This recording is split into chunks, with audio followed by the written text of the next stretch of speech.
জমিয়তে উলামায়ে ইসলামীকে 4টি আসন ছেড়ে দেওয়ার ঘোষণা দিয়েছে বিএনপি। কেউ বিএনপির দলীয় সিদ্ধান্তের বাইরে গিয়ে স্বতন্ত্র প্রার্থী হলে কঠোর ব্যবস্থা নেওয়ার হুঁশিয়ারি দিয়েছেন দলটির মহাসচিব মির্জা ফখরুল ইসলাম আলমগীর। আর ক্ষমতায় গেলে কোরআন সুন্নাহ বিরোধী কোনো আইন করা হবে না বলে জানান দলটির স্থায়ী কমিটির সদস্য সালাউদ্দিন আহমেদ। গুলশানে দলীয় চেয়ারপারসনের কার্যালয়ে সংবাদ সম্মেলনে এসব কথা বলেন তারা।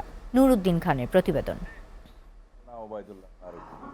ত্রয়োদশ জাতীয় সংসদ নির্বাচনকে সামনে রেখে জোট শরিক ও ফ্যাসিবাদ বিরোধী আন্দোলনে থাকা দলগুলোর সাথে আসন সমঝোতা করছে বিএনপি। এরই ধারাবাহিকতায় গুলশানে চেয়ারপারসনের কার্যালয়ে জমিয়তে উলামায়ে ইসলামী বাংলাদেশের সাথে বৈঠক করে দলটি এবং যুগপৎ আন্দোলনের বাইরে পরে আগামী নির্বাচনে বিএনপির সঙ্গে অংশ নেওয়ার কথা জানায় জমিয়তে উলামায়ে দলের নেতারা। চিন্তা ভাবনা করে সিদ্ধান্ত নিয়েছি যে আমরা ইলেকশন জাতীয়তাবাদী দলের সাথে করব। জমিয়তে ইসলামকে 4টি আসন ছেড়ে দেওয়ার ঘোষণা দেন বিএনপি মহাসচিব মির্জা ফখরুল ইসলাম আলমগীর। কোন কোন আসনগুলোতে আমরা তাদের সঙ্গে সমঝোতা করছি, একটি হচ্ছে নীলফামারী 1, নারায়ণগঞ্জ 4, ফতুল্লা, সিলেট 5, জকিগঞ্জ কানাইঘাট, ব্রাহ্মণবাড়িয়া 2, সরাইল আশুগঞ্জ। এই আসনগুলোতে আমাদের কোনো প্রার্থী থাকবে না।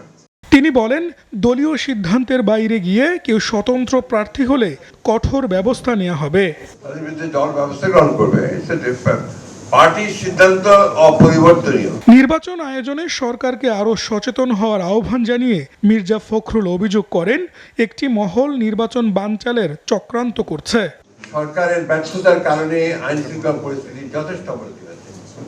আমাদের প্রত্যাশা ছিল যে প্রফেসর ইউনূসের যে সরকার এই কয়েকটা মাস তারা যোগ্যতার পরিচয় দেবেন। কিছু সংখ্যক ব্যক্তি মহল তারা এই ট্রানজিশনাল যে প্রসেস এটাকে বাধাগ্রস্ত করার জন্য ভয়ঙ্করভাবে চক্রান্ত করছে। দলটির স্থায়ী কমিটির সদস্য সালাউদ্দিন আহমেদ বলেন, বিএনপি ক্ষমতায় গেলে কোরআন সুন্নাহ বিরোধী কোনো আইন করা হবে না। মহান আল্লাহর উপর আস্থা এবং বিশ্বাস পুনঃস্থাপন করব, যেটা শহীদ রাষ্ট্রপতি জিয়াউর রহমান 5ম সংশোধনের মাধ্যমে অন্তর্ভুক্ত করেছিলেন, এবং কোরআন সুন্নাহ বিরোধী কোনো আইন আমরা করব না।